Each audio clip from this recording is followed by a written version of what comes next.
Kang Mas Rizik Syihab itu mafhum mukhalafah. Yang perlu dipahami adalah itu hanya catatan yang dinukil oleh Imam Ibnu Katsir di dalam Al-Bidayah wa Nihayah itu. Bukan pendapatnya Ibnu Katsir. Ada cetakan tahun 2010 itu yang tidak menyebutkan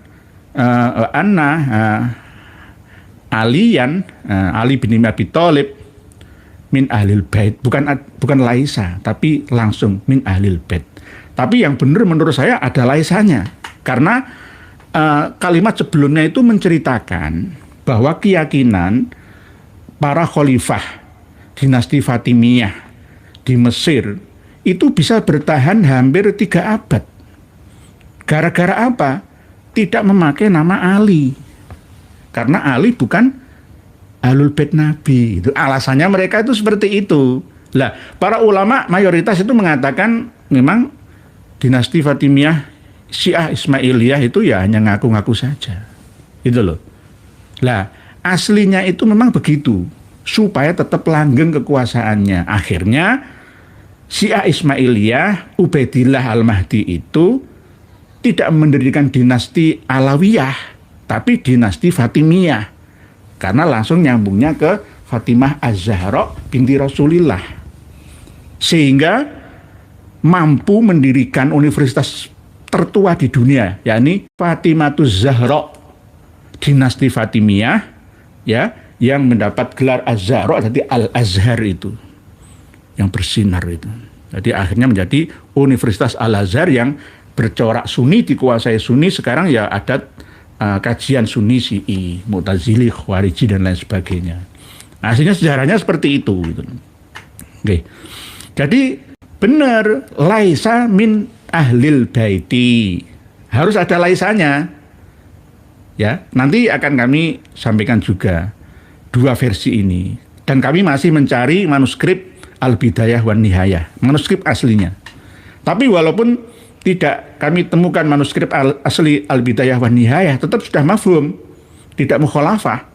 Sudah mafhum ittifaqiyah bahwa keyakinan Khalifah dinasti Fatimiyah itu memang mengakui bahwa Sayyidina Ali itu bukan ahlul bait Nabi, supaya langgeng kekuasaannya. Ya benar, terbukti sampai 300 tahun. Syuhra wal istifadah. Jadi jangan sampai buat alasan loh, wah nasabah Alawi itu sudah syuhra wal istifadah, kecuali kalau ada yang menentangnya, ada yang melawannya, ada yang menyelisihinya.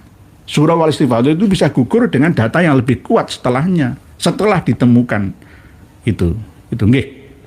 Jadi nanti akan kami bahas lagi. Pak Fahri 13 YouTube. Salam ikut ngaji kira, monggo. Pak penjahit amatir hadir dari Pemalang. Oh wis ya Pak Syo. Pekalongan hadir, Pekalongan ya siap. Amin. BWI Selatan Kabib Lalaku ya. Oh nggih alhamdulillah. Pak Sujang lah, Mas Sujang ini jazakallah khair. Assalamualaikum. Waalaikumsalam warahmatullahi wabarakatuh. Kurangnya literasi info leluhur memang menjadikan banyak versi sejarah di masyarakat. Sudah waktunya bidang kebudayaan mengejar data valid ya nggih. Tapi kadang ada korban ya bulian. Mas Ujang, saya dibully. Assalamualaikum warahmatullahi wabarakatuh. Alhamdulillah teman-temanku, semoga kalian sehat selalu, amin amin ya rabbal alamin. Alhamdulillah, jangan lelah dalam perjuangan ini, terus sadarkan saudara-saudara kita semuanya. Tanpa berpanjang lebar, langsung saja kita simak penjelasannya dulu.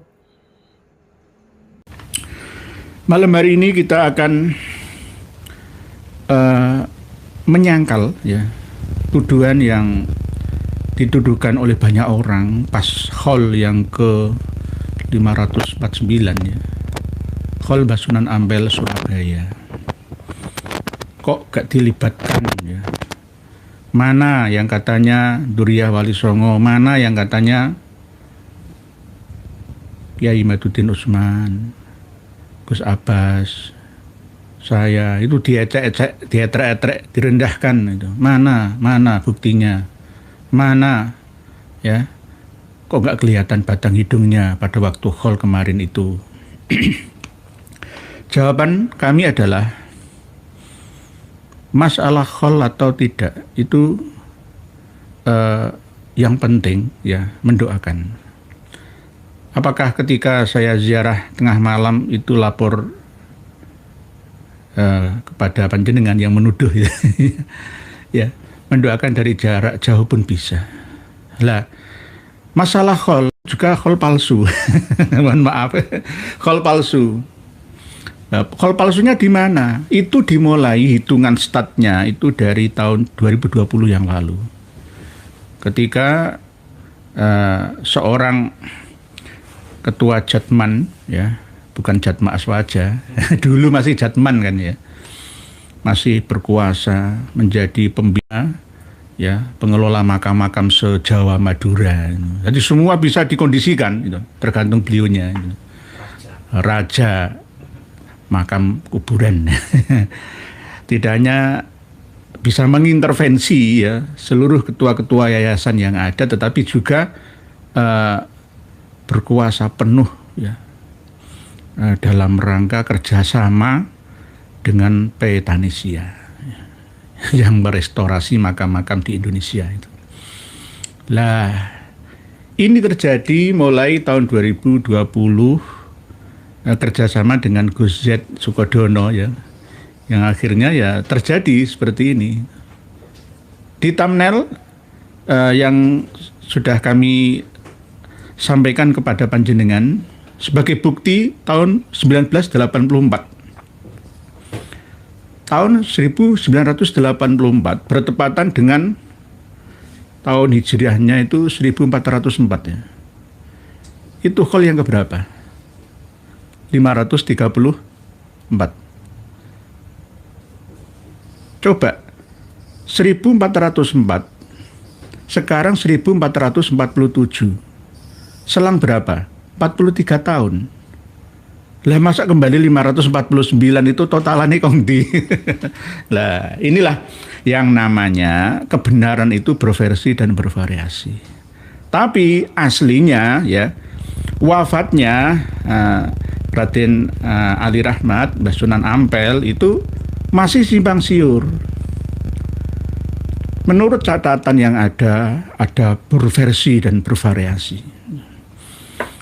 Kalau kita merunut pada haul yang ke-534 tahun 1984, tahun hijriahnya 1404, itu pas. Berarti wafatnya Mbah Sunan Ampel itu tidak seperti yang tercatat ya dalam buku-buku sejarah kita. Itu hanya perkiraan. Kalau yang paling muda 1481 itu mungkin Mbah Ampel Nom. Ya ini nanti kita akan bahas ya. Supaya tidak terlalu serius ya, maka saya akan sela dengan membaca tulisan panjenengan semua. Karena ini live streaming ya. Asli. Pak Ahmad Gufroni, bismillah niat ngaji. Wah, alhamdulillah, monggo sami-sami Pak Ahmad Gufroni. Pak Joko Nur, nderek ngaji Nur nggih monggo. Pak Joko Nur, semoga Allah Subhanahu wa taala selalu memberikan kesehatan dan keselamatan kepada kita ya dan keluarga besar. Amin. Matur suwun Pak Joko Nur. Pak Joko Nur selalu mendoakan terus. Hati mendoakan itu kembali seperti ketika kita ya ayyuhalladzina amanu shollu alaihi wasallimu taslima diperintah oleh Allah taala berdoa kepada nabi kita itu kembali kepada diri kita sendiri. Man amila sholihan falinafsih wa man asaa fa'alaiha. Wa ma rabbuka bidzallami lil abid itu. Jadi kembali doa baik itu ke Pak Joko Nur Tangerang. Pak Muhammad Irama. Izin nyimak ya, oh monggo. Pak Hari Agus, assalamualaikum Pak. Ya, monggo. Pak Supapat, assalamualaikum. BWI itu Banyuwangi. Hadir ya, siap. Ya. Aslinya Mbah Sunan Giri itu ya dari Banyuwangi. Kecamatan Giri itu di Banyuwangi. Nggih. Pak Imam Supangat, Wates nyimak terus ya. Oh, Wates. Wates itu Kediri. Nggih, Wates itu Kediri, Kecamatan Wates. Pak Ahmad Soleh, Sepuro hadir Pak yo, Pak. Hafal saya, Sepuro Pekalongan. Bukan Sepuro Lumajang, nggih. Nggih, Pak Ahmad Soleh siap. Pak Muhammad Iramana sehat sejahtera selalu ki. Amin, matur suwun. Pak Lence Bunce. Assalamualaikum, Jarim hadir. Waalaikumsalam, Habib Lence Bunce. Dari Malaysia, nggih. Monggo silakan, please tobol, nggih. Ya toreh sumonggo, nggih. Silahkan. Pak Gus Saiful, assalamualaikum malam Ki Nur. Semuanya oke siap Pak Gus. Pak Muhammad Pak Gagak Rimang. Kol pencitraan cucu palsu. Khol itu kan setahun sekali. Haul itu. Lah, hal yang kemarin itu menurut saya nggak pas, nggak asli, karena total hitungannya itu salah gitu loh. Bagaimana kok salah? Ya coba jenengan simak sendiri. Itu bukan buatan saya, itu dokumentasi kami. Tahun 1984 itu belum gegeran nasab loh ya. Masih murni lah ya. Jadi tahun 1984, 43 tahun yang lalu, Khaul Sunan Ampel itu 534. Harusnya sekarang itu Khaul Agung Sunan Ampel 577, yang ke 577. Harusnya itu. Toh misalkan ada selang perbedaan antara Hijriah dan Masehiyah, ya paling selang beberapa bulan saja. Kalau 100 tahun, selangnya antara 3 tahunan misalkan, ya ini cukup antara itu 577, berarti wafatnya Mbah Sunan Ampel itu antara tahun Masehinya 1448. Jadi yang ada di dalam catatan-catatan, baik catatan Bedahing Gresik misalkan, Babating Gresik misalkan, ada Sondrokolo, Ngulomo, Ngampel, Leno Masjid, ya itu ada yang mengatakan 1467, ada yang 1679, macam-macam versinya. Karena kelahiran Mbah Sunan Ampel sendiri itu juga tidak terdeteksi oleh sejarah. Ada yang mengatakan 1401, macam-macam. Kalau kita konfrontir ya dengan berdirinya Masjid Agung Demak, ya itu beliau masih sugeng lah, tetapi kita tidak bisa mempercayai ya data-data pada masa penjajahan Belanda dulu sampai kini, karena seiring dengan berjalannya waktu, sejarah Indonesia ini diacak-acak oleh penjajah, dan kita sebagai anak bangsa 80 tahun merdeka tanpa mengkritisinya langsung percaya dan menerima begitu saja. Padahal sudah saya sampaikan ya, kalau sekarang tahun Saka itu kan 1947 ya, Saka, tahun Saka, tahun Jawanya 1959 itu yang Jawa, pada waktu Sultan Agung Hanyakrokusumo ya mengkondisikan antara tahun Hijriah dengan tahun Jawa. 1959 kalau sekarang ini tanggal 9 Februari 2026 bertepatan dengan tanggal 21 Ruah 1959 tahun Dal, tanggal 21 Syakban tahun 1447 Hijriah. Lah, tahun Saka harusnya sekarang ini tahun 8070 Saka. Paling tua sedunia raya, tidak hanya se-Indonesia. Jadi tahun kalender ya yang paling tua itu dari Nusantara, tahun 8070 Saka. Harusnya akhirnya di-cut, di-restart mulai dari tahun 6123 sebelum Masehi, dijadikan tahun 01 lagi, tahun 78 Masehi. Pada waktu para penduduk Nusantara asli, kaum Saka, kaum Arya, kaum Kesatria mengekspansi India Selatan, menundukkan Raja Siliwahono. Tahun 78 Masehi itu dibuatlah start dari angka 1 di Nusantara, diterapkan menjadi tahun 1 Saka, bertepatan dengan tahun 78 Masehi. Lah ini salah kaprah, merusak sejarah. Ya karena kita ini bangsa yang kalah ya. Sejarah itu tergantung pemenang perang alias penjajah. Yang akhirnya kalau sekarang kita tarik kepada masalah ya khol aulia utis'ah, ya banyak yang salah kaprah. Di antaranya khol Mbah Sunan Ampel kemarin itu. Harusnya khol Agung Sunan Ampel yang ke 577. Jadi kalau misalkan saya tidak hadir, yo enggak apa, untuk apa saya hadir, itu khol palsu buatan mereka. Mulai tahun 2020 yang lalu. Lah, apakah ada jeda tidak pernah atau absen ya mengkholi Mbah Sunan Ampel? Tidak. Tahun 2020, tahun 2021 khol tetap diselenggarakan walaupun dengan terbatas karena ada COVID-19. Tapi tetap diselenggarakan. Gitu.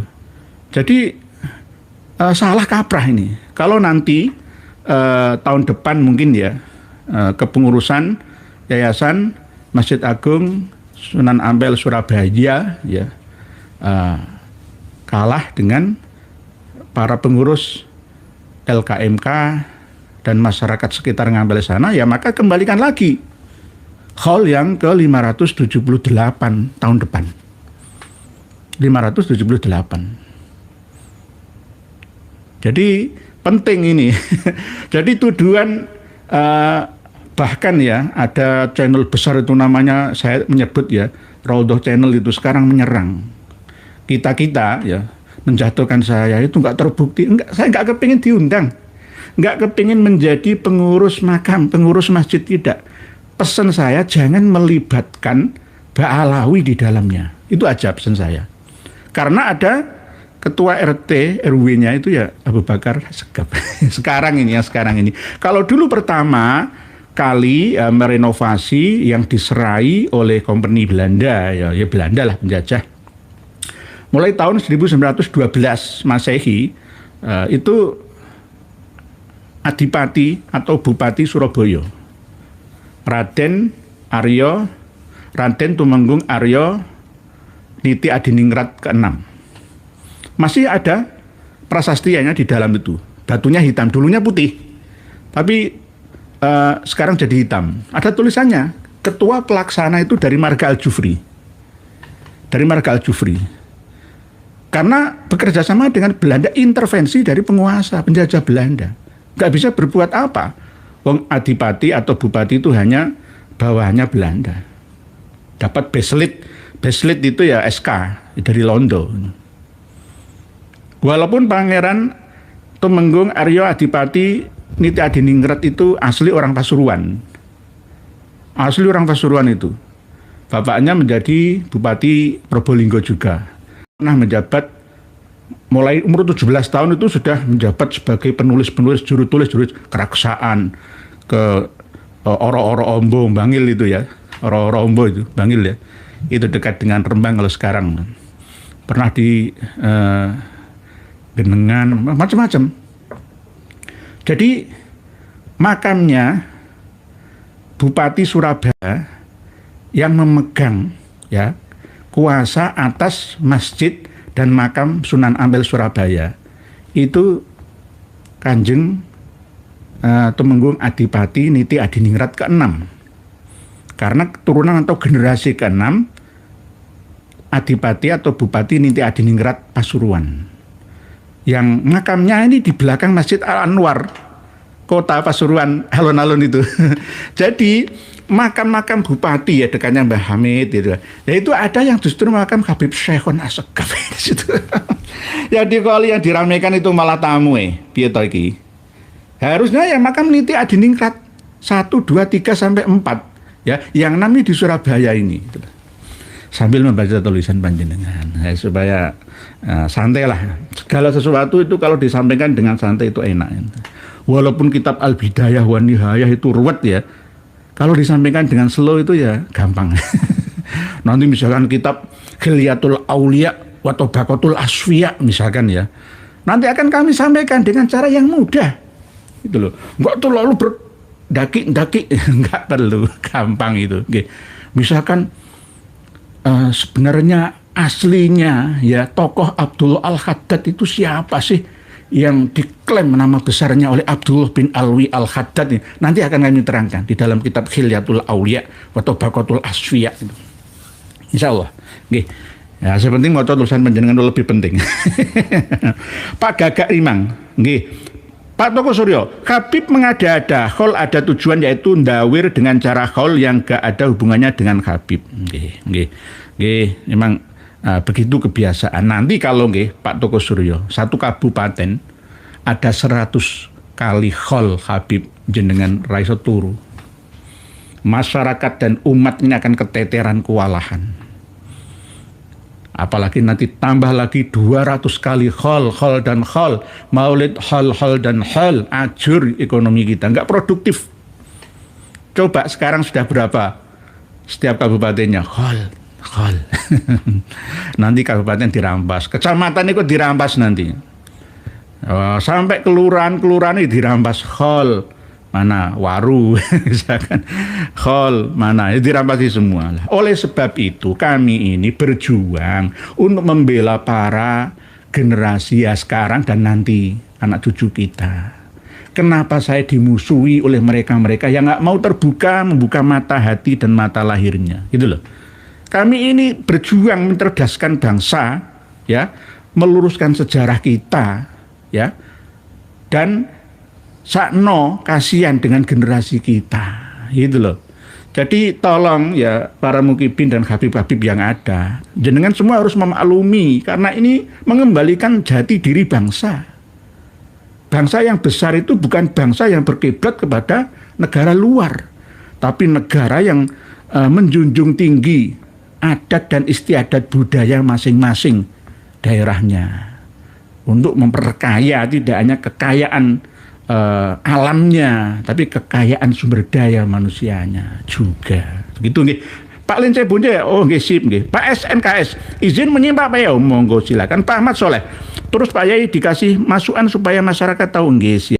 Sudah gampang. Bagi orang yang mau belajar sedikit matematika, ada 2 banner yang kami sampaikan dalam thumbnail video kita, ya.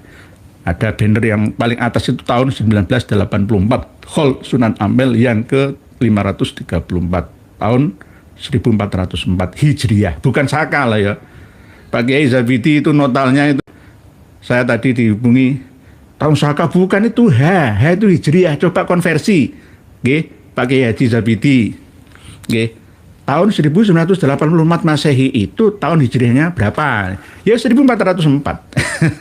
Sekarang 1447, berarti 43 tahun yang lalu. Itu 534. Lah sekarang kalau 549 itu totalannya dari mana? Itu gara-gara setatnya dari tahun 2020 ketika LBY masuk. Ya, dan tahun 2000 ya setelah Covid itu langsung bangun itu. Jadi antara Muria dengan Ngampel itu ya seirama. Nggih. Pak PMS Rebun. Pak Agus Safiullah. Seharusnya Khol Wali Songo yang ditangani oleh cucu-cucunya sendiri bukan Mbak Alawi nggih. Masalah itu terserah Pak Agus Safiullah. Nanti dikira ngerebut. Pak PMS Rebun. Engkong lu itu CEO Laguna kuburan sakti nyamar jadi. Nggih, semoga saja ada kesadaran. Baru-baru ini ya Kang Mas Rizik Syihab itu woro-woro lagi keluar-keluar di Palembang dan kumpul-kumpul dengan para pembesar mereka menghantam kami dan kita-kita sebagai pembawa rasis dan fasis di Indonesia. Nah itulah pembelaan mereka, padahal sudah kami jelaskan dan terangkan secara gamblang ya, supaya diketahui oleh semua. Ketika memahami Al-Bidayah wan Nihayah itu saja kurang pas. Saya pun akan mengupdate-nya bahwa sebenarnya ya yang dibaca oleh Kang Mas Rizik Syihab itu mafhum mukhalafah. Yang perlu dipahami adalah itu hanya catatan yang dinukil oleh Imam Ibnu Katsir di dalam Al-Bidayah wan Nihayah itu. Bukan pendapatnya Ibnu Katsir. Ada cetakan tahun 2010 itu yang tidak menyebutkan Ali bin Abi Thalib min ahlil bait, bukan Laisa, tapi langsung min ahlil bait.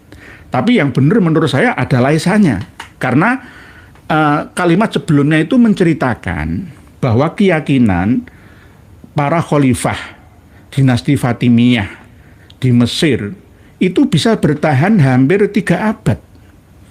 Gara-gara apa? Tidak memakai nama Ali. Karena Ali bukan Ahlul Bait Nabi. Itu alasannya mereka itu seperti itu. Lah, para ulama mayoritas itu mengatakan memang dinasti Fatimiyah Syiah Ismailiyah itu ya hanya ngaku-ngaku saja. Itu loh. Lah, aslinya itu memang begitu. supaya tetap langgeng kekuasaannya. Akhirnya Syiah Ismailiyah, Ubaidillah Al-Mahdi itu tidak mendirikan dinasti Alawiyah, tapi dinasti Fatimiyah. Karena langsung nyambungnya ke Fatimah Az-Zahra binti Rasulillah. Sehingga mampu mendirikan universitas tertua di dunia, yakni Fatimatuz Zahra, dinasti Fatimiyah, ya, yang mendapat gelar Az-Zahra, jadi Al-Azhar itu, yang bersinar itu. Jadi akhirnya menjadi Universitas Al-Azhar yang bercorak Sunni, dikuasai Sunni. Sekarang ya adat kajian Sunni, Syi'i, Mu'tazili, Khawariji dan lain sebagainya. Aslinya sejarahnya seperti itu gitu. Oke. Jadi benar, laisa min ahlil baiti. Harus ada laisanya. Ya, nanti akan kami sampaikan juga dua versi ini. Dan kami masih mencari manuskrip Al-Bidayah wan Nihayah, manuskrip aslinya. Tapi walaupun tidak kami temukan manuskrip asli Al-Bidayah wan Nihayah, tetap sudah mafhum, tidak mukhalafah, sudah mafhum ittifaqiyah bahwa keyakinan Khalifah dinasti Fatimiyah itu memang mengakui bahwa Sayyidina Ali itu bukan Ahlul Bait Nabi, supaya langgeng kekuasaannya. Ya benar, terbukti sampai 300 tahun. Zuhra wal istifadhah. Jadi jangan sampai buat alasan loh, wah nasabah Alawi itu sudah syuhra wal istifadhah, kecuali kalau ada yang menentangnya, ada yang melawannya, ada yang menyelisihinya. Syuhra wal istifadhah itu bisa gugur dengan data yang lebih kuat setelahnya, setelah ditemukan itu nggih. Jadi nanti akan kami bahas lagi. Pak Fahri 13 YouTube. Salam ikut ngaji kira, monggo. Pak penjahit amatir hadir dari Pemalang. Oh wis ya Pak So. Pekalongan hadir, Pekalongan ya siap. Amin.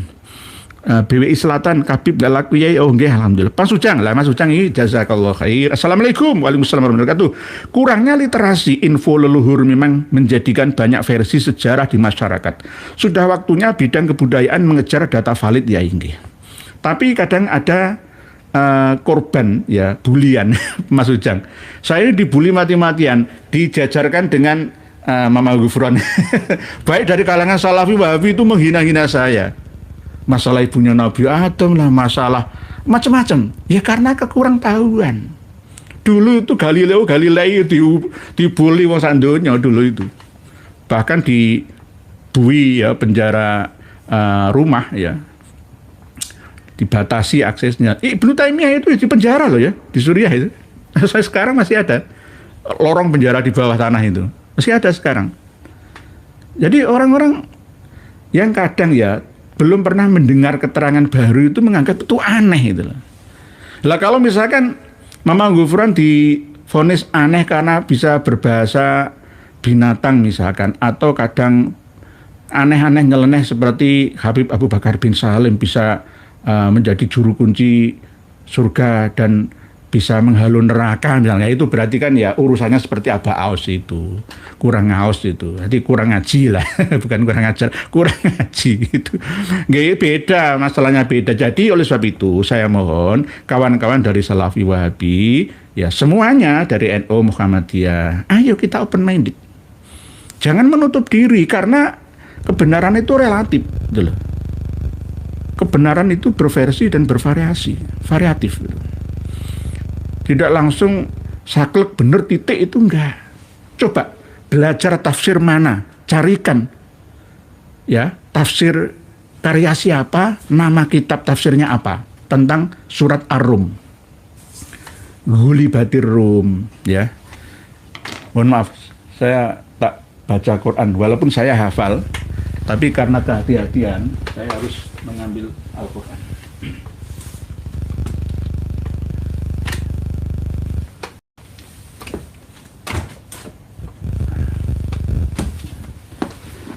Wah, kiai itu aneh-aneh.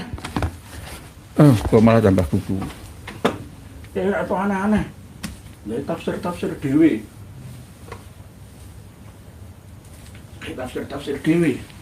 Warna tafsir ibu Nabi Adam mau jenenge minafsin wahidah kok iso duwe piye. Tafsir mutaakhir dengan tafsir klasik itu ya beda. Termasuk di antara kemenangan tentara Romawi. Di dalam Al-Quran itu adalah surat Romawi. Ada surat Romawi. Ghulibatir Rum itu tentara Romawi akan dikalahkan oleh Persia. Tapi pada zaman Rasulullah tetap bela Ahlul Kitab karena ya Abrahamik. Termasuk sama-sama serumpun agama Samawi. Walaupun tidak murni tapi tetap dibela oleh ya Kanjeng Nabi. Kabar gembira setelah Romawi dikalahkan Persia, lalu setelah 9 tahun ya Fibid Isinin itu akhirnya dimenangkan oleh Allah. Ini termasuk ramalan Al-Quran. Nah, kalau di dalam tafsir klasik itu fi adnal ardi itu adalah di bumi daerah yang dekat dengan Makkah atau Suriah gitu. Tafsirnya seperti itu. Lah kalau menurut saya bukan. Tafsirnya itu fi adnal ardi itu di daerah dekat Laut Mati. Antara kalau sekarang Yordania sama Israel kalau sekarang ya. Bahrul Maut yang asin itu loh, yang gravitasi mambang sendiri kalau kita berenang di sana itu.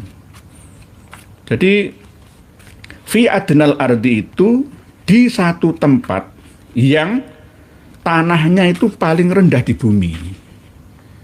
Kalau daratan yang paling tinggi di bumi kan ya Everest ya. Puncak Everest lah ya. Daratan yang paling rendah di bumi itu ya di Laut Mati itu, tempat di mana tentara Romawi dikalahkan oleh Persia. Tapi menunggu sampai beberapa bid'un itu ya maksimal 9. Misalkan seperti yang sering saya sampaikan Ali bin Ba'alawi wa kanat wafatuhu libid'in wa isrina wa sabi'i mi'atin itu. A'udzu billahi minasy syaithanir rajim. Bismillahirrahmanirrahim. Alif lam mim. Ghulibatir Rum fi adnal ardi wa hum min ba'di ghalabihim sayaghlibun fi bid'i sinin. Al-ayah. Fi adnal ardi itu cari tafsir dimanapun yang menerangkan tentang tanah daratan yang paling rendah di planet bumi kita ini. Enggak. Adnal ardi bumi terdekat, daerah terdekat dengan Mekah. Ada yang mengatakan Madinah, ada yang mengatakan Suriah, macam-macam. Cari semua tafsir yang ada. Sama seperti ketika ada yang bertanya, nafsin wahidah itu ya Nabi Adam. Min wa khalaqa minha zaujah itu ya Hawa. Enggak ada seperti itu. Nafsin wahidah itu stem cell. Stem cell itu dari induk sel. Ya, setelah stem cell ini membelah menjadi 2 bagian, laki dan perempuan. Jadi Nabi Adam dan Siti Hawa itu anak kembar. Zaman dulu bahasa-bahasa Amsal itu tidak dijelaskan secara spesifik supaya kita ini mencari tahu. Yang akhirnya setelah pengetahuan berkembang ya maka nggak ada manusia diciptakan dari tulang, itu nggak ada. Itu sama seperti ceritanya kitab Taurat ya. Bahkan Allah sendiri menerangkan bahwa manusia itu diciptakan ya diproses dalam rahim ibunya masing-masing. Tak terkecuali Nabi Adam. Coba dibaca surat Al-Imran itu. Surat Al-Imran itu. Huwaladzi yusawwirukum fil arhami itu.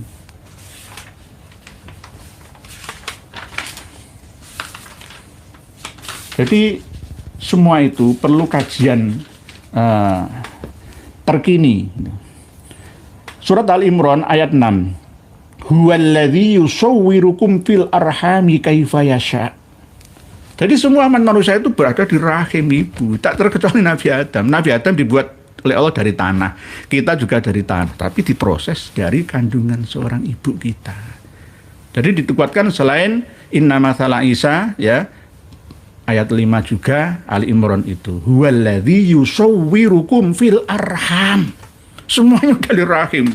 Enggak langsung dimpleng-pleng kayak patung dari tanah, itu enggak seperti itu. Lah, Mas Ujang, kadang-kadang saya itu ya itu batu sandungan kadang-kadang. Tapi ya karena belum pernah mendengarkan ya wajar gitu. Nggih, terus suwun. Tipologi asli wisinya monggo Pak Tupu. Pak Warsito Wijaya, Pak Yai. Dulu tahun 2000-an ziarah ke Mbah Ngampel masih sebagian masih tanah, duduknya lebih khusyuk daripada duduk di marmer sekarang nggih. Yang marmer sebelah sana nggih, sebelah barat. Yang paling dekat itu sebelah Bata itu loh. Yang paving. Nggih, paving Pak Warsito Wijaya. Nggih. Lah kemungkinan alasan LBY untuk menutup batu nisan asli Majapahitan Mbah Sunan Ampel itu ya ngiras-ngirus daripada membuat cungkup gitu loh. Kasihan kehujanan, kepanasan. Tapi kan nggak bisa seperti itu. Sejak dulu itu Mbah Sunan Ampel ya terbuka. Seperti makam-makam yang ada di Timur Tengah sana. Terbuka. Karena memang zaman dulu Wali Songo itu tidak membudayakan berlebihan dalam mendatangi kuburan untuk tabarukan dan lain-lain. Gitu. Pak Dedi Supriyadi, Assalamualaikum, izin ngiring Mas Yai Nur. Di Garut sudah ada PWLS belum Pak Yai? Oh nggih. Ciamis nggih, Tasik sudah ada nggih. Majalengka Pak Yai Fajar Siddiq, Pak Yai Ja'far Siddiq nggih, monggo hubungi di sana sudah ada. Pak Arumsel, Pak Ambiar Senel, Dono Mulyo Malang Selatan hadir. Oh nggih, siap. Dono Mulyo Malang Selatan nggih. Malang itu luas sekali wilayahnya sehingga dipecah ada Kota Batu sendiri. Dulu tuh Kota Batu ya Malang, sekarang enggak. Tapi orang tetap masih mengenang Kota Batu ya ikut Malang. Ngantang itu berbatasan Kediri itu ikut Malang. Tapi sekarang sudah karena saking luasnya. Padahal Pulau Jawa ini sepertiganya provinsi mana ya? Kalimantan. Ya, sak Pulau Jawa itu lebih luas Kalimantan Barat ya kalau salah ya, ditambah Kalimantan Tengah sedikit ya. Jawa Timur ini 3 kali lipatnya Kalimantan Barat. Jadi luas Pulau Baruna dan Pulau Papua itu seluas sekali. Indonesia itu kaya sebenarnya. Aneh tapi penduduknya kayak melarat-melarat. Aneh itu. Aneh ya karena apa? Sikap para penyelenggara negara ini loh yang menggunakan aji mumpung aku jabat. Malah paling aku jadi presiden ya maksimal 2 periode kok. Ya tak tumpuk-tumpuk untuk persiapan anak cucu saya. Akhirnya kan seperti itu. Gitu loh. Jadi sikap kenegarawanannya itu berubah menjadi hartawan, juragan gitu. Yang akhirnya ya situ tadi zaman edan ya orang melu edan ora kumanan rebutan.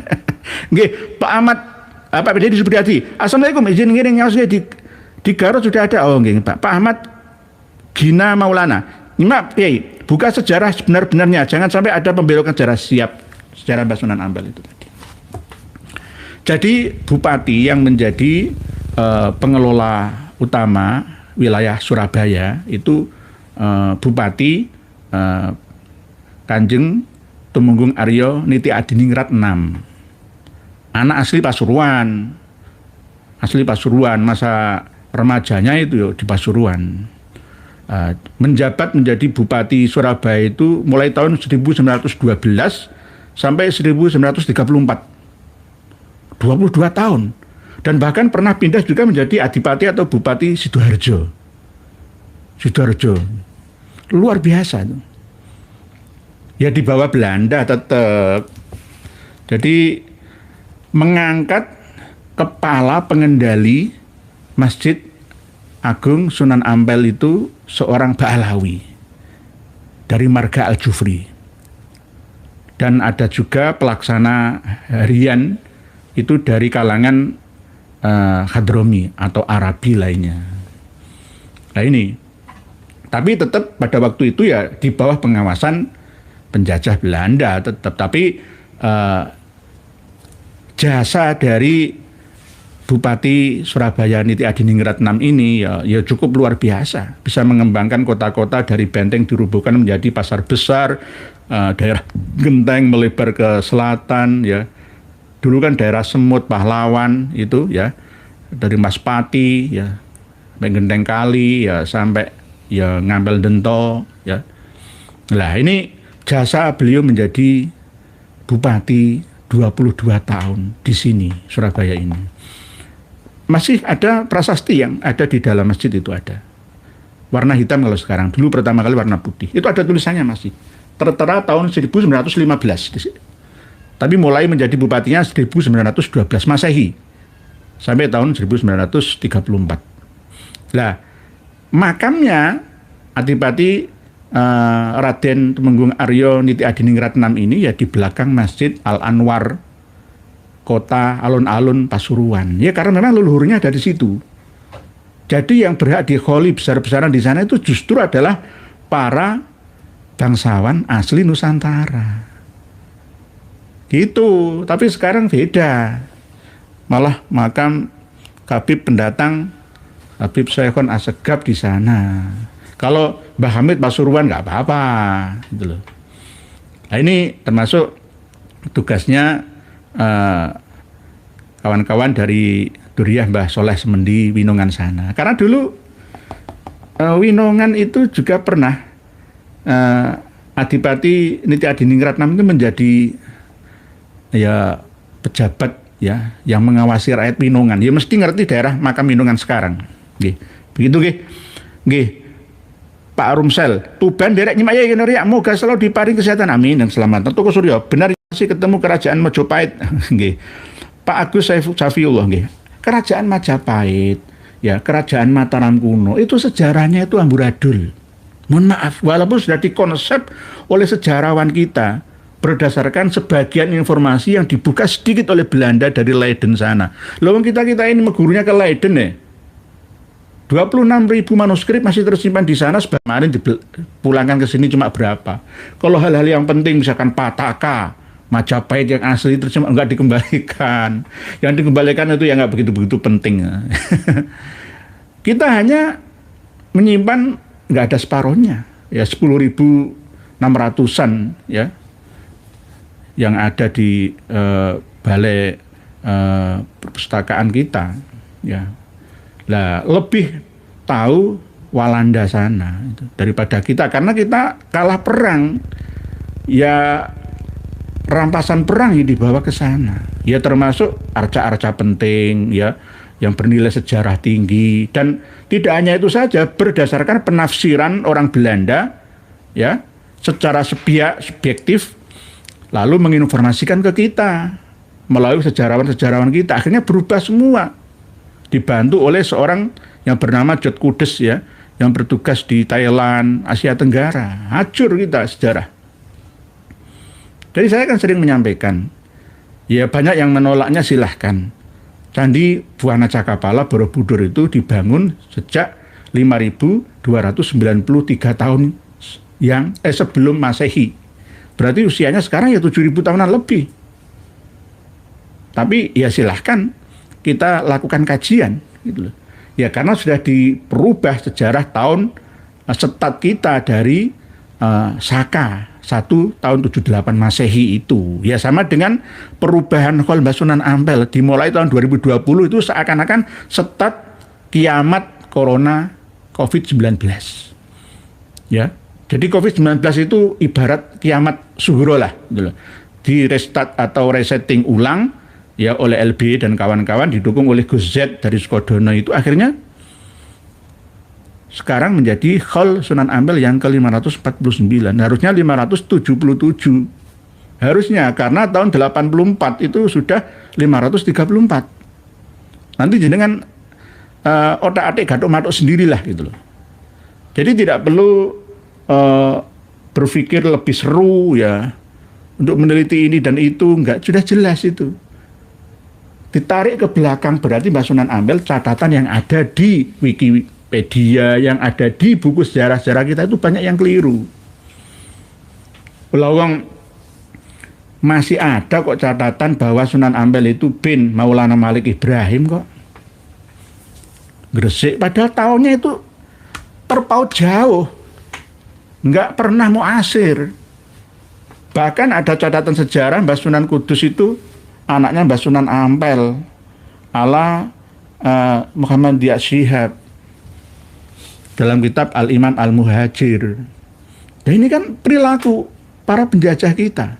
Karena kita ini dianggap bodoh, diam saja. Akhirnya mereka aktif, kita yang pasif. Ya akhirnya dicatatlah sebuah buku-buku dan kitab-kitab sejarah versi mereka untuk menindas kita. Sampai-sampai saya ini menemukan satu kitab baru, karya dari Ba'alawi. Kita ini dibom nuklir terus-menerus oleh kitab-kitab seperti ini. Zawaid Al-Fawaidul Mukhtarah Lisalikitul Akhirah. Ini karya siapa? Jangan tahu. Ini baru.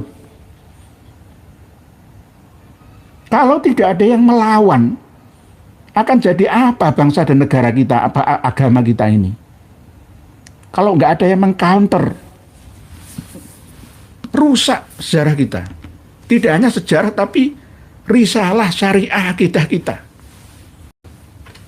Oleh sebab itu kenapa kemarin saya itu nyusup ke satu pondok pesantren di Jawa Tengah untuk mendapatkan kitab seperti ini. Karya seorang Gus yang saya sudah mengenalnya. Nah ini saya juga sudah mengenalnya. Ini baru tahun 2025. Dan sudah saya periksa di dalamnya itu, aduh, awalnya normal. Tengahnya cukup normal. Akhirnya mulai, itu pasti. Dan ini jadi pegangan utama para santri. Saya tidak menyebutkan merek pondok pesantrennya. Berbahaya untuk generasi kita kalau tidak diluruskan oleh kita-kita. Terus akan dibombardir bak nuklir, ya. Bangsa kita ini akan kentir, ya, tidak bisa berpikir, apalagi malah jadi orang yang kikir, ya, sekaligus tidak pandai untuk menjadi syakir, ya. Tapi nanti bisa jadi kafir. Ya semoga saja tidak seperti kitab An-Nurus Safir, ya. Jadi jangan sampai seperti musafir yang gentayangan kemana-mana tanpa tujuan yang jelas, ya. Harus tahu kemana arah, ya, yang harus dijadikan sebagai tempat parkir. Nah ini penting. Jadi Al-Fawaidul Mukhtarah ini bahaya, dan ini jadi kajian utama. Santrinya puluhan ribu sampai sealumninya. Dan kiai-kiai kita hanya khusnudzon saja. Saya tadi siang itu dihubungi oleh Romo Kiai Haji Marzuki Mustamar untuk roasting atau membantah penemuan dari Ustadz Adi Hidayat. Wah sudah 2 tahun yang lalu ini. Wah dirot lagi, harus dirosting lagi. Siap insya Allah. Karena apa? Sekelas Ustadz Adi Hidayat saja itu hanya pembaca, bukan peneliti. Masalah kitab Sulamut Taufik saja, wah demi Allah ini karya Ba'alawi, percaya diri. Lah pengikutnya itu jutaan, puluhan juta. Bagaimana seorang yang sudah terkenal menjadi ustadz yang keren peken, ya, di negeri kita, begitu mudahnya dikelabui oleh mereka dengan sihir apa itu? Contoh? Oh, kayak contoh. Nah, di sini marojek, atau referensinya ya masih menggunakan ya kitab Al-Ghuror.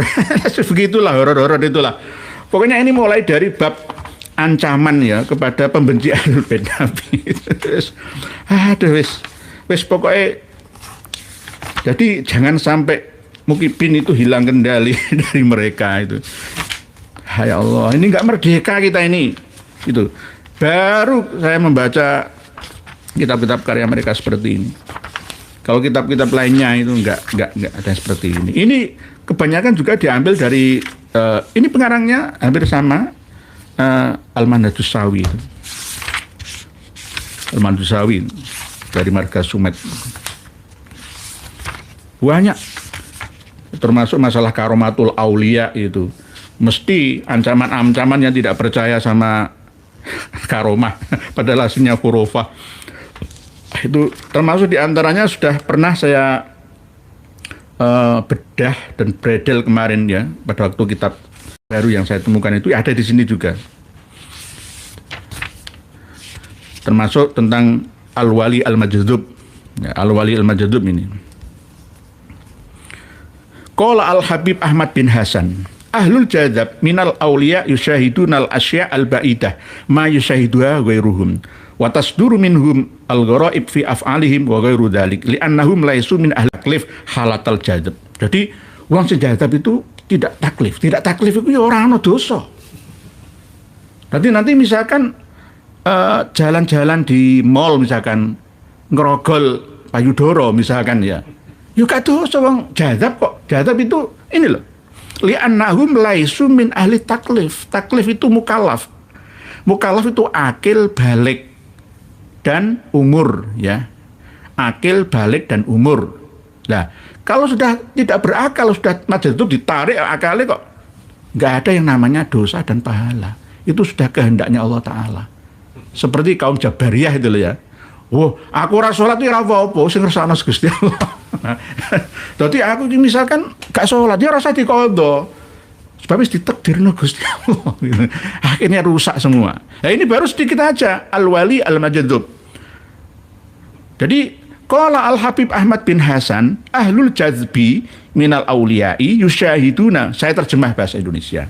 Habib Ahmad bin Hasan berkata, para penganut jazab dari para wali itu bisa menyaksikan sesuatu dari jarak jauh yang tidak bisa disaksikan oleh selainnya, dan akan keluar muncul dari mereka itu perkara-perkara yang aneh ya dalam setiap tingkah lakunya dan lainnya ya, karena mereka itu semua li'annahum laisu, mereka semua itu bukan ahli taklif. Kalau bukan ahli taklif itu gak apa-apa semuanya. Zina ya gak apa-apa. Gak dosa, kan bukan kehendak saya itu sudah ditarik. Itu alasannya kadang-kadang kiai-kiai pesantren yang mencabuli santriyahnya itu kan gara-gara itu jin saya itu. Ngurayangi santri ini, itu bukan kemauan saya, itu saya bisa membelah diri menjadi 10 lah. Berarti yang pas mencabuli itu kembaran saya. Saya kan waliullah. Alasan wis gak ada alasan seperti itu. Saya itu majdzub. Jadi itu bukan kehendak saya. Itu mungkin jin yang iri dengki dengan saya. Seperti Nabi Sulaiman itu loh. Kan ada jin yang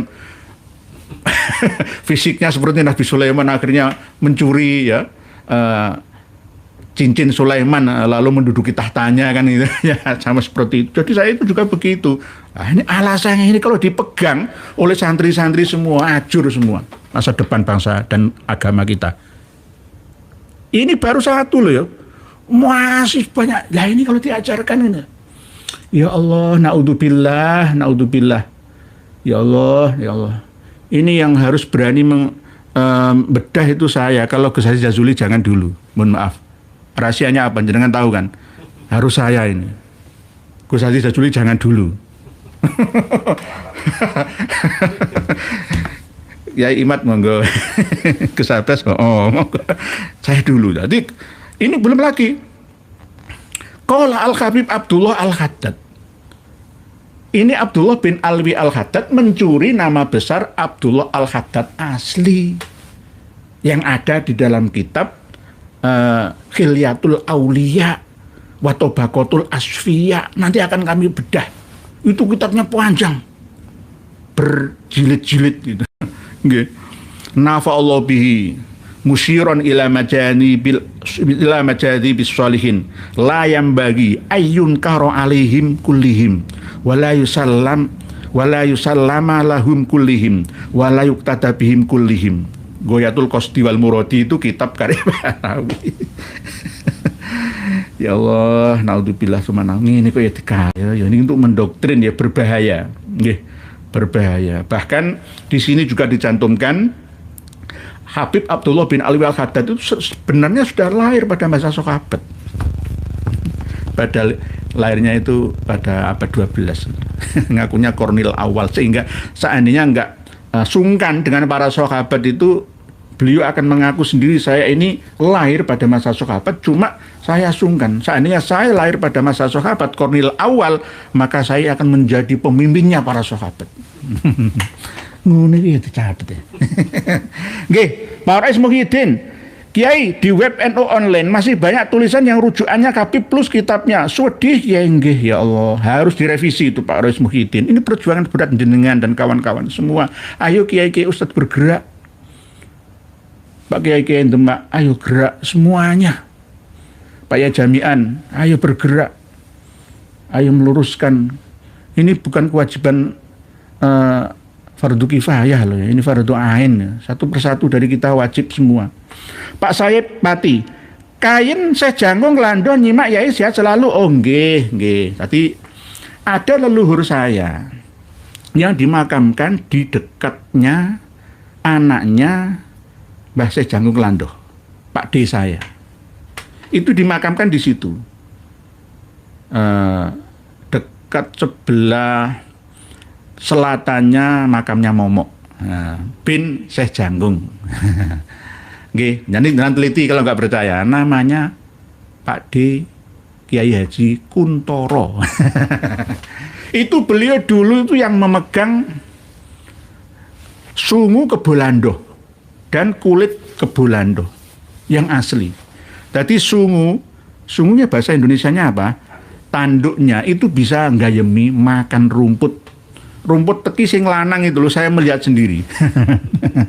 Gak tak cerita nih khurafat nanti. Nggih. Pada waktu beliau sudah meninggal ya hilang kembali ke alam dimensi 4 di sana kembali. Nggih, itu kalau nggak percaya itu nggih. Jadi saya tuh paham di daerah sana dan banyak ya orang-orang yang musafir itu. Saya ini selalu dihubungi orang-orang yang musafir hidupnya di bawah jembatan-jembatan itu, yang jalannya itu malam-malam itu. Dihubungi terus, didoakan terus. Didoakan terus. Jadi alhamdulillah, tapi kadang-kadang yang minta bantuan gitu. Nggih. Jadi nggih Pak Said Pati. Oh nggih, Said Pati silahkan nggih. Jadi aslinya Mbah Syekh Janggung itu dari Pati Lor. Dari daerah Tayu. Cuma menikah ya mendapatkan adiknya Branjung itu. Branjung ya sama adiknya itu ya istrinya Syekh Janggung itu memiliki warisan duren satu pohon yang ada di sebelah selatan daerah Duren Sawit itu, Ciroto namanya, di pegunungan Kapur Utara. Ya. Durennya sekarang masih ada tapi mati, tinggal kayu bekasnya. Ya, itu duren sawit. Nanti di sana itu ada daerah duren sawit. Ya, di Jakarta juga ada duren sawit, duren sawit. Nah itu warisan gantian. Itu Branjung sama Syekh Janggung itu. Oke. Pak Ahmad Gufroni, tanya Pak Kiai, apakah Rabi Yahudi juga berdasarkan nasab? Kok sepertinya hanya di NU yang selalu menghegemoni dengan nasab? Oh, okay. Nasab itu sebenarnya ya penting tidak penting. Yang penting itu kita ini hidup di zaman yang modern, ya, zaman yang berbaur dengan sesama.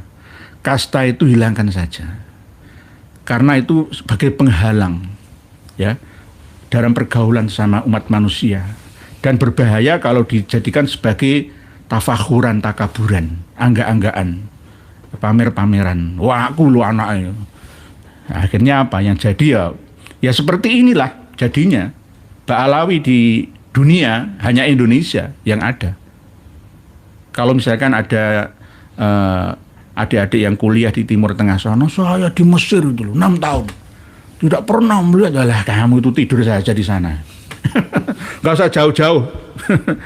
Kuliah itu nanti nggak usah ke Yaman. Yaman itu kuliah di Indonesia, tapi bukan di perguruan tingginya Habib, bukan di pondok pesantrennya Habib, pondok pesantrennya kiai-kiai Nusantara. Mesir, Maroko, Yordania, Suriah, kuliah di Indonesia. Jangan kuwalik. Kuwalik. Orang kiai ustadz Indonesia itu banyak yang bisa bahasa Arab, tapi orang Arab tidak ada yang bisa bahasa Jawa. Betul wonten, tidak ada. Pak Mu'awanah kain, wah, pakaian adat ini yang pas dan cocok. Niat saudaraku Kiai Nur Ihya PWLS tambah tegas dan tegas. Enggak, jangan terlalu tegas-tegas nemen, nanti dikira kita ini kasar. Jadi saya berpakaian seperti ini itu bukan melatar belakangi terlalu bangga dengan ras saya atau suku saya, tidak. Itu hanya ini pakaian asli Tumenggungan seperti ini. Seperti ini. Jadi kalau misalkan saya pakaian seperti ini masih dihina Mukibin cuma ya saya akan melawan ya. Melawan ya, siap perang. Siap perang. Gak main-main. Jadi pertama ngalah, kedua ngalelah, ketiga tanpa menyerah. Gitu. Pak Abdul Aziz Muslim belajar dari artefak Nusantara Borobudur awal tahun Saka, terus luruskan sejarah Nusantara. Inggih Pak Abdul Aziz Muslim. Borobudur itu bukan candi Buddha, Paranata atau candi Sewu Prambanan, ya itu bukan candi Hindu. Jangan ngaku-ngaku bahwa candi Buana Cakapala atau Biara Budura lah atau Borobudur itu bukan candi Buddha. Orang Buddha itu belajar agama di Nusantara, di universitas yang ada di Jambi, ya Sumatera sana, Dharmapala namanya. Lalu orang-orang Nusantara membuka universitas di Nalanda, India, cabang dari Dharmapala. Dharmapala cabang dari Buana Cakapala. Jadi enggak dihapusi yang Candi Paranata, Candi Prambanan itu sudah ada 5.000 lebih sebelum Masehi. Sebelum Masehi. Aneh ya karena baru mendengarnya. Nggih. Ada 12 kali catatan surga yang ada di Buana Cakapala itu. Jadi kalau misalkan saya pernah bilang manusia sedunia yang masuk surga itu hanya orang Indonesia Raya. Termasuk Nusantara ya Malaysia, Brunei, Baruna, Singapura atau Pattaya atau Patni atau Singapura, Thailand ya itu Nusantara. Ya sebagian Filipina itu loh. Sebagian Amanillah atau Fi Amanillah atau Manila. Sebagian. Karena apa yang punya kata surga itu mek sini gitu loh. Jadi orang kadang-kadang nggak paham kan di situ. Saya itu dibantah banyak kiai keminter nih. Coba kamu nang Mekah ngomong swarga, orang harusnya paham. Jannah di sana itu. Nggih. Nggih, jadi begitu. Jadi ada 12 sejumlah bulan yang ada di dalam 1 tahun kita. Gitu. Ini sambil membaca tulisan panjenengan yang tadi supaya tidak seperti kemarin ya. Dosa loh ya. Amanah si dosa iki aku melu nanggung. Sebab sudah di cepet-cepetan nulis ya. Endi tulisannya? Gak ada ya?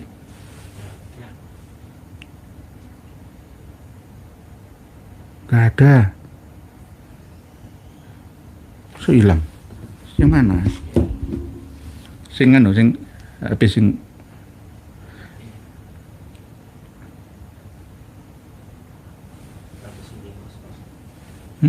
itu 900. Gak ada. Belum masuk. Mana lagi? Maaf ya, maaf. Bismillahirrahmanirrahim. Pak Nur Indonesia, luar biasa. Terima kasih banyak atas ilmunya Pak Yai. Orang-orang Indonesia harusnya berterima kasih kepada Pak Kiai Nur Yahya Hadinegoro, bukan malah sebaliknya. Beliau memiliki banyak informasi sejarah. Sama-sama. Biasa orang dilecehkan, dibully, direndahkan. Nggak hanya saya. Fotonya Kiai Imad, Gus Abbas, fotonya di meme itu ya penghinaan. Jadi netizen Indonesia itu kejam-kejam. Ya Allah, naudzubillah. Ya harusnya ya memang ya begitu ya. Nggak usah dikasih duit saya. Didoakan saja, didukung. Yang penting kalau salah ya salah, jangan diterima. Kalau salah. Ya sama seperti informasi kalau seandainya saya mengatakan Khol Mbah Sunan Ampel tahun depan itu Khol yang ke-578, ya nggak masalah kan. Sesuai dengan hitungan tahun 1984. 1404. Itu 534. Ditambah 43, ya pas besok. Kalau misalkan kurang lebih sedikitnya nggak masalah itu loh. Kok tiba-tiba kenapa mengikuti LBY? kerjasama dengan Gojek Sukodono akhirnya di kayak gini gitu. Jadi kalau Basuran Ampel kemarin itu ya bisa dikatakan palsu untuk mencuci otak para peziarah. Wah, 549 dari mana itu hitungannya? Lewang tahun 84 sudah 534. 84 sampai 2026 itu berapa tahun? 43 tahun. 534 tambah 43 itu berapa? Kok iso 549 dari mana? Wong setiap tahun dikoli, walaupun corona sekalipun ya tetap secara terbatas ya ada khol. Nggih. Nggih insyaallah nggih sama-sama. Sekarang kan informasi terbuka, bisa kita akses dari apa dan siapa saja. Lah, misalkan apakah bisa berguru melalui online? Bisa. Bisa. Zamannya sekarang sudah beda, sama seperti dulu. Berguru dengan online bisa, yang penting bisa dua arah, gitu loh. Bisa bertanya. Itu nggak harus semuanya offline. Oh sekarang kuliah dulu pas pada waktu corona ya kelon-kelon kok, kelas online kan, gitu kan. Gitu, nggih. Bu Zenzeta, Assalamualaikum. Waalaikumsalam. Mudah-mudahan pemalsuan sejarah tersebut bisa segera diusut tuntas. Tidak tegas siapapun yang terlibat. Karena kalau kita lemah, sejarah bangsa ini akan dijadikan bahan permainan. Nggih, Bu Zenzeta. Sudah dipermainkan sejarah kita ini. Menteri Kebudayaan kita menulis ulang 1.500 halaman itu saya masih belum lihatnya. Apakah benar-benar ada yang sudah direvisi isinya? Ya. Jadi ini penting. Kita ini ibarat kiamat kubro ya di Nusantara, lalu dirubah lagi menjadi start tahun 78 Masehi, itu tahun baru Soko. Padahal sekarang itu tahun baru Soko itu 8.070 Saka. Kalau Jawa 1959, ya itu kan ya gabungan ya, mendekati tahun Hijriah. Tahun Dal sekarang ini. Nggih insyaallah Bu Zenzeta harus diperjuangkan bersama. Tapi kita harus kembali kepada jati diri bangsa tanpa mengedepankan suku, ras, dan agamanya. Jadi Indonesia akan bisa makmur. Karena apa? Kalau semuanya memamerkan aku lu wong Jawa, aku lu wong Madura, aku lu wong Batak, aku lu wong Dayak, aku lu wong Sasak. Nggak perlu ini. Kita Indonesia. Kita ini Bhinneka Tunggal Ika, saling menghargai satu sama lain. Kita semua ini pribumi, bukan prilangit. Ya. Nggih, Pak Jai. Kemana rohnya orang yang mati suri Pak Yai? Katanya menurut kajian di USA, United States of America, sebagian ada pengalaman waktu sakaratul maut memang dahsyat kenyataannya. Sakaratul maut itu macam-macam tergantung perbuatan pada waktu masih hidupnya Pak Jai. Ya ini kan bodoh-bodoh durung pernah ngelakoni mati lah ya. Ya kita tahu teorinya itu karena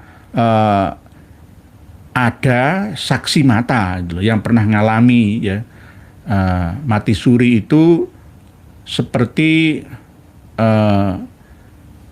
raga itu kosong tanpa nafas, tapi tidak mati sepenuhnya, dihibernasi jantungnya, berhenti sementara, tapi jiwanya melalang buana ke dimensi 4 dan 5 atau di atasnya. Terkadang bisa melihat sendiri badannya. Seperti orang yang dibius total pada waktu mau operasi jantung biasanya. Kadang-kadang, tapi tidak semua. Misalkan ini kanker jantung misalkan. Gak hanya di ring jantung, kanker paru-paru, pokoknya dalam-dalam lah. Itu kalau di bios total, itu terkadang seperti orang bermimpi dan melihat dokter ngotak-atik tubuhnya itu tahu dia. Jadi ditahan sementara. Sama seperti ketika tidur itu loh. Jadi Allahu yatawaffal anfus. Jadi ketika tidur fi manamiya itu juga ditahan sementara. Jadi tidak bios total mati, tidak terhubung antara jiwa dan raganya, tidak, tapi masih terhubung, sementara dihibernasi lah, gitu. Jadi kemana roh? Di dimensi ke 4-5, di bawahnya jin, tapi di atas 3 manusia, itu Pak J, mati suri. Nah, kalau kajian di USA itu kan pernah ada yang meneliti roh itu gimana, orang masukkan ke dalam kaca itu akhirnya kacanya meledak kan gitu. Ada yang pernah itu yang kayak percaya adanya roh. Roh itu seperti apa? Roh itu ya angin, kekuatan angin yang terprogram itu. Terprogram. Kadang tidak hanya angin tapi cahaya. Jadi kalau orang misalkan memasukkan roh ke dalam tubuhnya itu juga bisa. Misalkan menarik nafas, yang ditarik itu oksigen yang mengandung roh-roh yang sudah terprogram. Itu bisa. Terkadang seperti itu. Kadang-kadang bisa ditunggangi dengan jin-jin itu. Jadi kalau jinnya fasik, manusianya fasik, ya syaitan namanya. Insya Allah seperti itu, Allah alam. Jadi sakaratul maut memang dahsyat, kenyataan tergantung. Kadang sakaratul maut dahsyat itu, ya kalau mendadak itu kan menyakitkan. Misalkan langsung kena bencana longsor ya, tanpa bisa bergerak, langsung mati mendadak itu. Ya ini yang tidak kita harapkan. Ya kita tidak sampai maido orang yang terkena bencana seperti itu. Kalau bisa tidak. Itu. Kalau bisa kita meninggal dunia dalam kondisi mutmainnah, sadar jiwa kita bahwa kita akan menghadap kepada Allah itu. Ini Pak Jai, tetap membaca panjenengan, tulisan panjenengan. Gaharu, Sunan Ampel benar-benar sudah di cengkeraman Mbak Alawinggi, harus dibebaskan. Pak Gaharu tugasnya sama. Pak Tohari, Assalamualaikum warahmatullahi wabarakatuh. Derek ngaos, semoga bermanfaat dan tercerahkan. Amin. Saya selalu para pejuang-pejuang sedih. Amin. Matur suwun. Pak Ahmad Marzuki, kok itu aja Kiai? Itu aja gimana ya? Ya macam-macam. Itu apa itu aja. Lah Pak Ahmad Marzuki ya tanya apa kan begitu. Tanya nggak bayar. Nah menjawab pertanyaan secara spontan live streaming ini nggak mudah loh ya. Nggak ada live streaming seperti ini. Mohon maaf. Jawab itu kalau ngawur ya dipisui banyak orang. Nggak bisa diedit ya kalau. Sudah kadang live streaming ini nggak bisa diedit. Kemarin sama Gus Fuad Laret itu pas live streaming itu karena ada protes ya langsung take down ya. Nggak bisa diedit. Ibu Mr. Iyana Ditya. Assalamualaikum warahmatullahi wabarakatuh. Senantiasa mengikuti kajian Kiai Nurhia buat nambah wawasan dan tetap berpikiran terbuka, open minded. Zaman sekarang itu kalau kita close minded ya nggak maju. Bangsa ini akan terus seperti ini gitu loh. Sumber daya manusianya nggak dipacu ya untuk lebih maju ya, akhirnya sumber daya alamnya dirampas oleh orang-orang yaitu itu. Nah, kita nggak bisa menikmati sumber daya alam.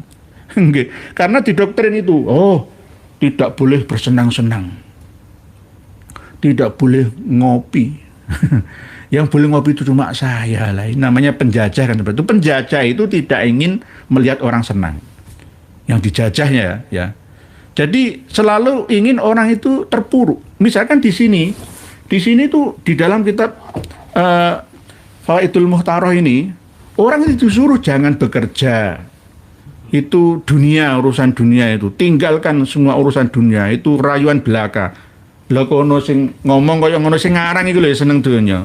Nang ndi numpak pesawat, ya hidupnya mewah no restoran. Lah santri ini digoblokno. Ngapusi jenenge, ya. Jadi jangan kita larang. Orang silakan mencari kesenangan, yang penting tidak melanggar kesenangan orang dan tidak melanggar syariat secara utuh lah ya. Kalau misalkan maksiat sedikit-sedikit ya itu manusiawi. Ya. Misalkan kalau semua larang untuk maksiat kecil lah misalkan ya. Kita kalau berjalan di jalan boleh nolah-nolah ya. Delok aurat itu dosa loh ya. Apalagi hati kita itu loh. Misalkan kita pas berjalan di depan kita itu ada orang yang cacat, terus dalam hati kita itu menilai itu tidak baik, itu aja kita dosa. Maksiat kolbi, maksiat lisani, ya, maksiat af'ali, ya bisa juga tadi walaupun kelihatannya nggak berbuat dosa loh ya. Oleh sebab itu ada yang namanya mandi 5 kali sehari semalam itu, yakni sholat 5 kali itu. Jadi tidak bisa kita terhindar dari dosa. Misalkan ada kawan-kawan yang seneng dangdutan, silahkan. Yang penting jangan minum-minuman dan jangan ikhtilatan secara berlebihan. Mengikuti dan menyimak lagu-lagu Abah Haji, Roma Irama, ya ora apa-apa. Wah itu musik itu haram, itulah ortodok. Itu namanya orang yang memiliki pemikiran seperti penjajah. Penjajah itu nggak kepingin yang dijajah itu bahagia. Kalau orang hidup setara, melihat rakyatnya bahagia itu, dia luar biasa senangnya. Raja Umar bin Abdul Aziz itu sederhana pakaiannya itu, sama pakaian saya itu baik-bagusan saya. Beliau berjalan kemana-mana, ingin melihat rakyatnya bahagia. Jangan sampai menderita. Biar saya yang sederhana seperti ini. Itu namanya pemimpin yang adil dan bijaksana. Ini yang kita tunggu bersama. Kalau pemimpin sudah bahagia milik saya dan keluarga saya, lainnya silahkan menderita. Bahaya sebuah negara. Apalagi kiai-kiai juga mengikuti langkahnya. Seharusnya tuh kiai yang menasihati umarok. Lah kemarin di Malang itu malah Pak Prabowo yang menasihati ulama. Itu piye to? Aku walik. Seharusnya ulama-ulama itu yang menasihati umarok, karena ulamanya bisa jadi panutan ummah. Lah ini kebalik. Umarok menasihati ulama karena ulama itu congkrah, khilafiyah, adawah, naudzubillah. Ya Allah, yang marah mah. Ya Allah. Nggih, begitu nggih. Pak Marian Abadindia, Pak Abdul Aziz Muslim, bersihkan NU dari Ba'alawi termasuk kepengurusan dan Sunan Ampel Surabaya. Nggih, siap. Nggih. Proses nggih. Memang tidak mudah. Pak Didi Supriyadi, gaspol Pak Kiai, guys, siap, hati-hati. Pak Zaki Channel, di Pasuruan sudah mulai dengan acara purnamaan. Setiap malam bulan purnama di makam Adi Niti Adiningrat, dilanjut di bawah payung Madinah depan Masjid Jami Al Anwar Pasuruan, nggak apa-apa. Silakan. Wah, itu syirik itu. Itu nggak sesuai dengan syariah itu. Nggak apa-apa, nggak usah didengarkan. Bid'ah. Asalkan tidak melanggar akidah dan syariah. Kalau hanya sekedar furiyah itu namanya muamalah, tergantung innamal a'malu binniyah. Gitu saja kok repot. Islam agama itu jangan dibikin repot itu loh. Oke. Dibikin ala inna hadzal din yusrun itu loh. Yasiru wala tu'asiru itu. Semua itu sulit, itu apa itu loh. Mau cangkruk ngafe, mau mancing, silakan. Di kota-kota besar di mana-mana sekarang ada warkop, ada kafe. Yang penting ya diminum ya kopi, ya santai, ada wifi, ya nggak apa-apa sih. Terkadang itu kita ini nggak senang melihat orang senang. Gitu. Jadi apa kata Haji Roma Irama? Senyum tersenyumlah kalau kau berjumpa dengan sesama. Jangan kau abaikan pahala sedekah, walaupun cuma senyuman belaka. Itu. Jadi senyum aja lah itu. Gitu. Jadi kita itu harus berwawasan luas dan mampu menikmati sumber daya alam yang ada, yang Allah sediakan untuk kita. Kalau ada orang kelarang-larang itu berarti tipe penjajah. Nggak pengen melihat orang senang. Pak Pamungkas Pramana, menyambung pertanyaan kemarin, apakah roh seseorang itu terhubung dengan bestinya atau pasangannya sejak awal sehingga dapat bertemu di tempat yang pernah disangka-sangka dan kadang-kadang bisa ketemu berulang? Nah, Pak Pamungkas Pramana, ini di dalam Al-Quran sebenarnya ada batas-batas kita untuk membahas ruh. Yas'alunaka 'anir ruh, para sahabat bertanya kepada Kanjeng Nabi Muhammad tentang ruh. Rasulullah disuruh oleh Allah, kulir ruhu min amri rabbi wa ma utitu minal ilmi illa qalila. Berarti tetap dikasih Allah ilmu tapi sedikit gitu loh. Lah, apakah kita boleh membahasnya? Boleh, asalkan tidak melanggar kaidah ya, yang baku ya, akidah, melanggar akidah. Lah, di dalam kitab Ar-Ruh itu juga kan ada keterangan. Sama seperti kiamah ya.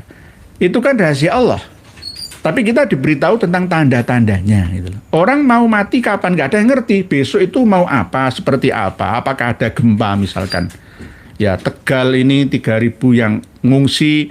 Ya ratusan rumah rata dengan tanah. Ini kan nggak ada yang tahu. Besok akan terjadi seperti apa. Tapi kita dikasih oleh Allah tanda-tandanya. Kiamat tanda-tandanya. Mau meninggal dunia tanda-tandanya. Roh itu juga ada tanda-tandanya. Sesuai dengan tuntunan Allah yang ada di dalam kitab sucinya, dijabarkan, diterangkan oleh nabinya. Itu boleh. Termasuk pertanyaan Pak Pamungkas Prama ini, apakah roh itu seorang bisa terhubung dengan bestinya? Iya. Sama seperti ketika kita jatuh cinta. Jarak dari mana saja seakan dekat rasanya. Kita misalkan jodohnya Pak Pamungkas Pramana dari India, ya, orang India akan mendatangi kita di Indonesia. Jarak itu tidak ada batasannya. Nah, begitu juga ketika jodoh, ya, chemistry, istri, suami itu akan bertemu. Karena roh itu seperti junudun mujannadah. Seperti tentara yang terarah. Diarahkan kemana? Kiri, ya kiri, kanan, kanan. Itu naluriah. Al-arwah junudun mujannadah. Akan berkumpul dengan komunitasnya. Berkumpul dengan idolanya. Sesuai dengan ideologinya. Bahkan ketika Pak Pamungkas Pramana berada di satu tempat, ya, sama seperti orang dejavu itu loh. Jenengan Pak Pamungkas Pramana pas di hutan itu loh. Termenung, loh, aku kok pernah ya ngalami penglihatan perasaan seperti ini di kapan dan di mana loh ya. Ini terkadang memori itu Allah buka kembali, terbesit dalam memori kita saat ini. Termasuk istri kita, anak kita. Karena manusia di mana-mana itu akan sama, temannya, saudaranya, keluarganya. Jangan sampai kita lari dari masalah yang kita hadapi, di mana kita berada. Bu Zenzeta, kalau sudah dicap oleh Allah hidup di Pamekasan Madura, ya jangan coba-coba ke Surabaya. Nanti di sini nggak bisa apa-apa. Misalkan itu, kalau sudah umur 40-an tahun, ya itu, ini kebiasaan seperti itu. Jadi yusarul mar'u ma'aman ahabba, anta ma'aman ahbabta. Komunitasnya ya sesuai dengan kesukaannya. Kalau di dalam Al-Qur'annya itu ya ada surat Az-Zumar itu, wasiqal ladzina taqaw rabbahum ilal jannati zumaro. Tapi kalau wasiqal ladzina kafaru ila jahannama ya zumaro. Sama. Penduduk neraka itu ya di penjara-penjara, di rumah sakit itu. Di tempat-tempat yang di sia-sia, T4 itu. Nah, hal-hal seperti ini itu terulang. Jadi bumi ini ya berulang kali melintasi garis edarnya, bertawaf mengelilingi matahari dengan kecepatan kalau rotasi bumi ini 1.600 km per jam. Ya. Kalau tawaf mengelilingi matahari itu antara bisa dikatakan hampir mendekati 30.000 ya per detik. Begitu cepat melesat di alam semesta raya ini. Dan perubahan posisi bumi di jagat raya ini itu berpengaruh terhadap pengulangan jiwa manusia yang menghuni, termasuk kita ini. Jadi kadang-kadang pasangannya, bestinya sejak awal sehingga dapat bertemu di tempat yang tak pernah disangka-sangka. Nggih, delalai ketemu dengan tipe-tipe orang sahabat yang mirip-mirip, ya nggak ada bedanya kadang-kadang. Jadi begitu nggih. Jadi kita jangan lari dari masalah, selesaikan masalah baru lari dari masalah. Jangan kita lari kalah ya. Nanti akan menghadapi masalah yang sama. Pak Denan Cecep, Assalamualaikum warahmatullahi wabarakatuh. Drama dari ngawas sehat selalu enur umur barokah mencerahkan masyarakat Indonesia yang masih tergendam. Amin. Terus Pak Kartono, saya prigen hadir. Oh nggih prigen. Nggih. Masih gini. 3 menit. Tinggal 3 menit. Pak Toko Suryo, Assalamualaikum warahmatullahi wabarakatuh. Bicara tentang Habib, jangankan Sunan Ampel, duriat asli Kanjeng Nabi dari dulu sampai sekarang nggak mau ngaku-ngaku atau Habib dulu jongos Belanda ingin naik derajat nipu-nipu pribumi, nggih begitu nggih. Mas Ujang, Assalamualaikum warahmatullahi wabarakatuh, Yai. Lan para sedulur punten, kenapa bisa begitu ya? Iya, karena memang begitu. Mau ditipu, gitu. Kita ini ya tertipu. Ya. Nah, harusnya dikembalikan ulang Mas Ujang. Terima kasih Mas Ujang, kemarin itu Mas Mepet itu ya, jazakallahu khair. Jadi 1404 Hijriah ke 534 Hati Khol yang 534. Lah sekarang kan 1447 Hijriah kok jadi ke 549. Ini berarti nggak ngerti matematika. Harusnya 534 ditambah 43. 15 kali tambahannya kalau hijrah yang 43 tahun selisihnya mohon pencerahan. Enggak, harusnya begitu Mas Ujang. Sekarang itu Khol Basunan Amal yang ke 577. Tapi sekarang kan 549 ya. Oh, berarti khol nipu itu. Nipu sejarah. Ya seperti ini sejak dulu gitu loh. Siapa pelakunya? Kita tahu lah. Kita tahu pelakunya itu siapa, kita tahu. Oleh sebab itu nantinya sengketa yang ada di Ngambel sana itu terserah mana yang memegang ya. Yang penting Gus Hifni bin Yai Nawawi ya, sing rukun dengan itu ya dulur-dulur kabeh gitu. Yang penting jangan memasukkan Mbak Alawi dari marga apa saja di sana. Itu pesan saya. Karena ini amanah dari ummah ya. Ayo bareng-bareng nanti dikelola bersama dengan warga LKMK, mengelola parkirnya ya. Untuk urusan yayasannya itu dikelola, ada kotak amalnya ya, untuk operasional bersih-bersih dan lain sebagainya, keamanan lah sudah tahu sendirilah ya. Ini bukan milik perorangan atau keluarga, tapi milik ummah. Karena saya punya catatan peninggalan dari Mbah Sunan Ampel ya, itu apa saja. Ada wakofan, ada termasuk rumah yang disewakan, ya macam-macam. Jangan nanti kualat lah ya, jangan sampai kualah. Nggih. Pak Tholabul Ilmi, kapan ya yang meramaikan menghauli Sunan Ampel tidak dikuasai Habib? Insya Allah tahun depan lah. Ini sudah ada laporan masuk.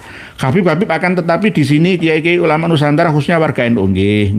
Siapapun pokoknya kiai-kiai warga dari gantian, ulama dari Kalimantan, ulama dari Nusa Tenggara Barat, dari Sulawesi, dari Madura, dari Jawa, dari Sunda, dari mana saja. Yang penting bukan Pak Alawi. Karena apa? Bahaya. Pak Tudenius, lagi penting Pak Tudenius. Assalamualaikum. Sahabat sekalian, sekarang sudah tambah satu lagi. Mbak Alawi mau nambah agenda ziarah kubro supaya semakin gencar lagi penetrasi mereka di tengah-tengah umat. Jadi selain ziarah sugro ada ziarah kubro. Ini tugasnya Pak Tudenius. Pak Tudenius itu kalau bikin video-video pendek itu luar biasa. Langsung mengena itu loh. Ada gambar AI itu ya, yang perempuan dia, itu Pak Tudenius itu luar biasa. Kalau Mbak itu belaka suta apa adanya. Nggih, selamat terus Pak Tudenius. Nggih. Ada ziarah kubro ya. Tidak hanya khol kubro. Ziarah kubro, khol kubro itu aja gitu loh. Kok nggak ada peradaban kubro itu loh, nggak ada ya. Nek kiamat kubro malah bahaya. Wong kiamat sugro ya sangat berbahaya kok meneh kiamat kubro. Kalau ziarah kubro ya, terus khol kubro ini berbahaya. Ini untuk benteng ya. Ya mohon maaf, kurang produktifnya masyarakat atau umat kita. Jadi mohon maaf, kita harus hati-hati dan waspada. Termasuk nggih, Pak Tudenius ini harus ikut bersama-sama. Nggih, terima kasih Pak Tudenius. Mari kita mencerdaskan bangsa bersama-sama. Nggih, Pak Selamat Niris Padahal itu leluhur para siap nggih. Pak Berita Number Wahid, assalamualaikum, benar-benar makam Mbah Sunan Ampel sudah nggih.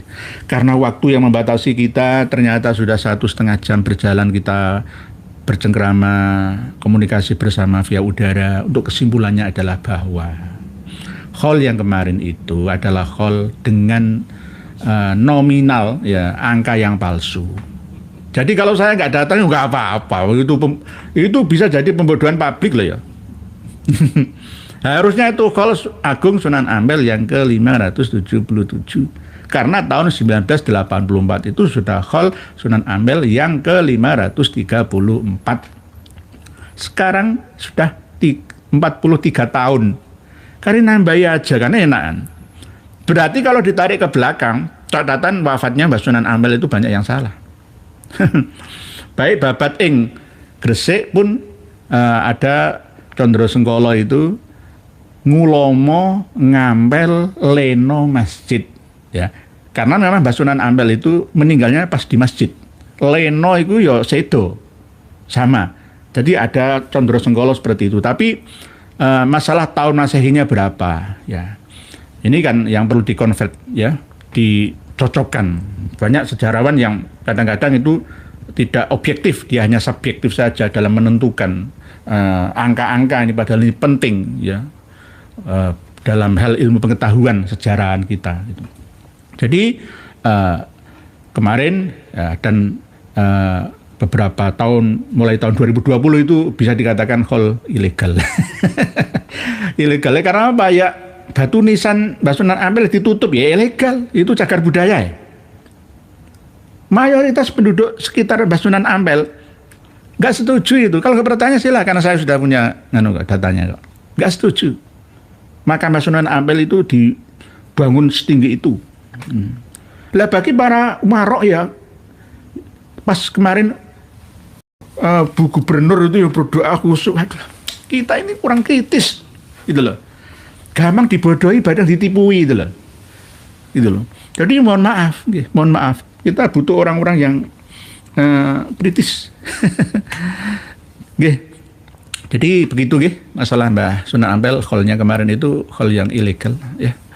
Ya, insya Allah kedepannya sudah diproses ke pengadilan, nantinya akan diputuskan kalau kembali kepada pengelolaan yang legal ya, maka khol tahun depan adalah khol 578, khol Agung Mbah Sunan Ampel Surabaya.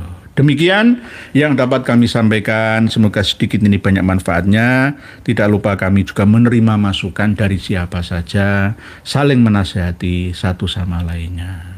Wa fauqa kulli dzi ilmin alim, setiap orang yang berilmu itu pasti ada orang yang lebih tinggi lagi ilmunya. Kami ini adalah orang yang bodoh tapi senang belajar bersama. Demikian, wallahu a'lam, wassalamualaikum warahmatullahi wabarakatuh.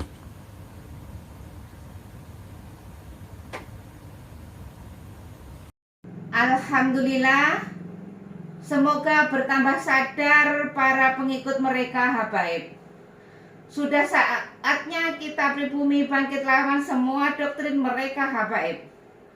Wahai saudaraku, secara ilmu, sejarah dan nasab sudah terbukti Ubaidillah terputus 650 tahun, bahkan bisa lebih. Dan secara ilmu filologi juga tidak nyambung mereka habaib, apalagi dengan ilmu pasti, yaitu ilmu YDNA. Jelas mereka anak cucu Yahudi. Terus apalagi yang bikin saudara-saudara bingung? Kan sudah jelas semuanya. Dan coba kita lihat jejak digital ceramah mereka habaib. Fakih Muqaddam, Isra Mi'raj 70 kali. Ini sangat menyesatkan. Bahkan saya berpikir bahwa mereka itu Islam atau bukan. Dan mereka juga terus-terusan menggaungkan bahwa Indonesia merdeka karena jasa habaib. Ini sangat menyesatkan. Karena tokoh-tokoh pahlawan nasional kita tidak ada dari kalangan mereka habaib.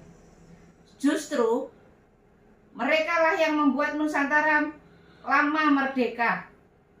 Karena mereka habaib kerjasama dengan Belanda. Dan setelah Indonesia merdeka, muncul lagi PKI. Bahkan 2 kali. Dan siapa tokoh PKI? Ya mereka juga. Kalau dipikir-pikir mereka wajib kita usir dari Indonesia ini. Mereka mirip dengan Rohingya, kaum Rohingya. Dan masih banyak lagi rekam jejak hitam mereka habaib di Indonesia ini. Dari sini bisa dipahami kan? Tetap semangat terus, semoga saudaraku sehat selalu dan dimudahkan rezekinya. Amin amin ya rabbal alamin. Sampai jumpa di video selanjutnya. Akhir kata, wassalamualaikum warahmatullahi wabarakatuh.